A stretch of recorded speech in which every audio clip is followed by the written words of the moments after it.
Next, we have there were a lot of questions on buy stops and sell stops as well.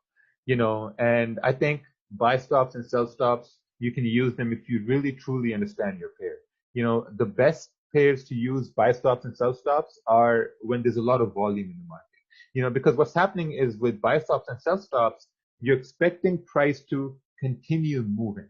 Let's say that you have a support. Let's say you have a support down over here, and you have a candle that's currently moving down, and you're like, okay, well, candle form support, and now I'm expecting the next candle to continue down. So you're going to place a sell stop down over here. A sell stop, what that's going to mean is that you're expecting price to continue through the zone, activate your pending order, and continue moving in that direction. That's why you're using sell stops. The same goes for buy stops. Like if you have a resistance up over here and you have a candle that's moving bullish, and now you have a buy stop up over here, you're expecting the next candle to continue pushing through the buy stop. That's what's happening. You're expecting price to continue moving. That's why you're placing buy stops and sell stops. But it also requires a lot of experience too, because sometimes what happens is that price is going to go up, it's going to activate your buy stop, and then it's going to continue moving down. This is where you're going to say, oh, well, like, you know what, maybe the buy stop did not work, or maybe the sell stop did not work.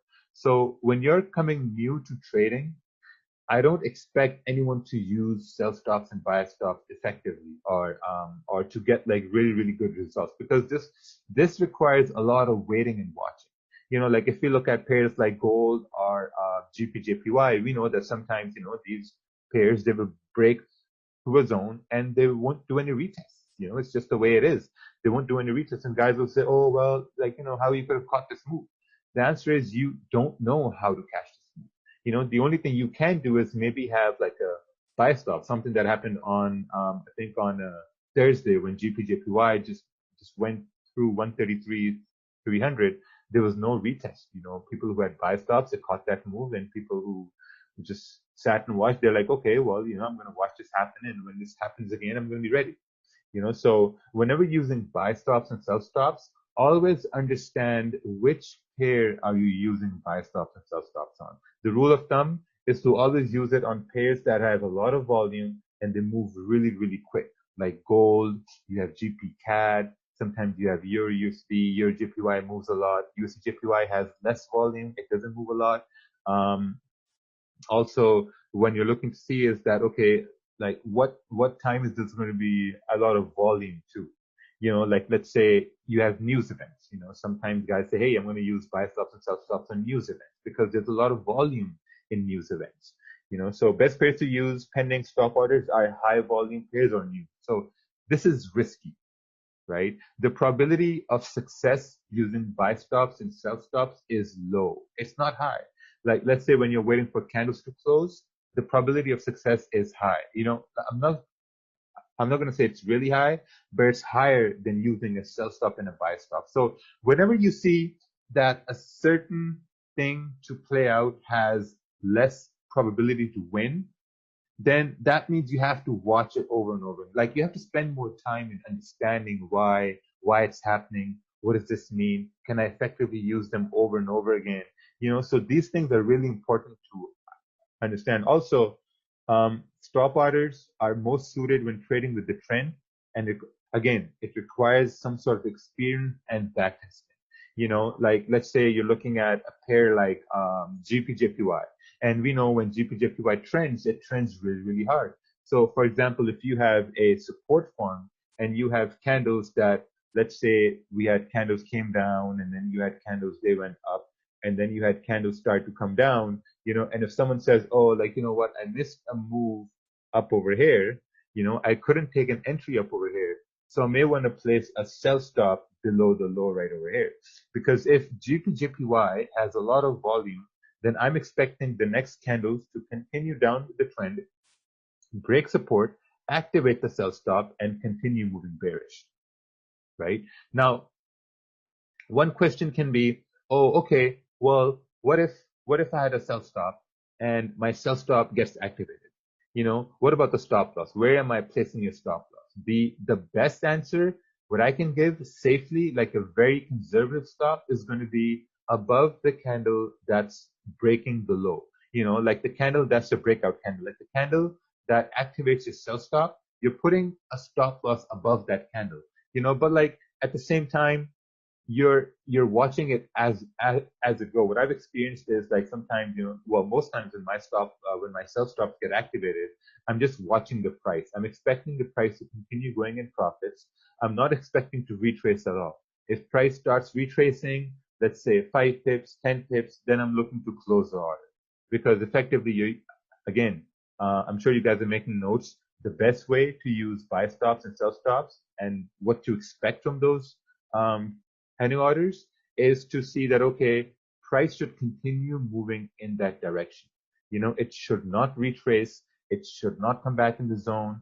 It should not hit your stop loss. It should continue moving. If for some reason your order gets activated and price starts to come up, now you have to say that, okay, you know what? Now I have to close up the trade, because I wanted price to continue down. It didn't continue down, so it makes no sense to hold the trade. This is a very simple concept. Some people, they get caught up in this. When your sell stops get hit or your buy stops get hit, you don't close the position. You keep it open. You have to let it go.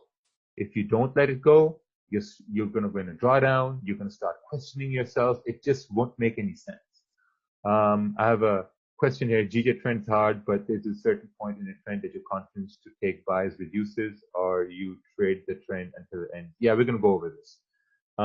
Trade and trend, we're going to go. Any question you have regarding this presentation, the question is going to be answered. If it's not answered, you can ask them at the end of the presentation. So for the sake of simplicity and for convenience of the presentation, please keep your questions.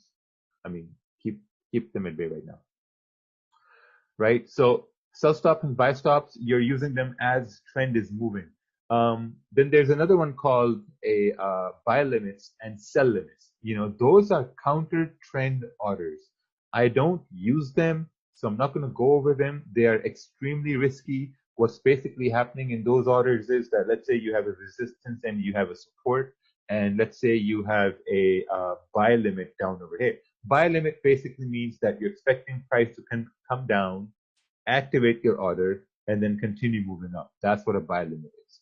And then if you have a sell limit up over here, sell limit basically means that you're expecting price to come up, activate your sell limit, and then continue moving down. This is risky because you're trying to trade within the range, or you're trying to call the top or the bottom, right? Let's say price is moving bullish and you have a sell limit up over here. So you're expecting price to come up, activate the sell limit, and continue moving down. But most time what happens is that price will activate the sell limit, come down, and then it will continue moving up. All right. Someone's trying to see, this is why I don't share these webinars in all the groups. So I think from next time, I'm only going to share them with my groups here. All right, let's do that. Because we have some children here. Okay. Yeah, right. So when you have sell limits, that's what can happen. Like you're essentially calling a top, or you're essentially calling a bottom. So that's why I'm not going to go over sell limits and buy limits. They're reserved for May 17th. There are other groups. Yeah, some smaller groups that are really important.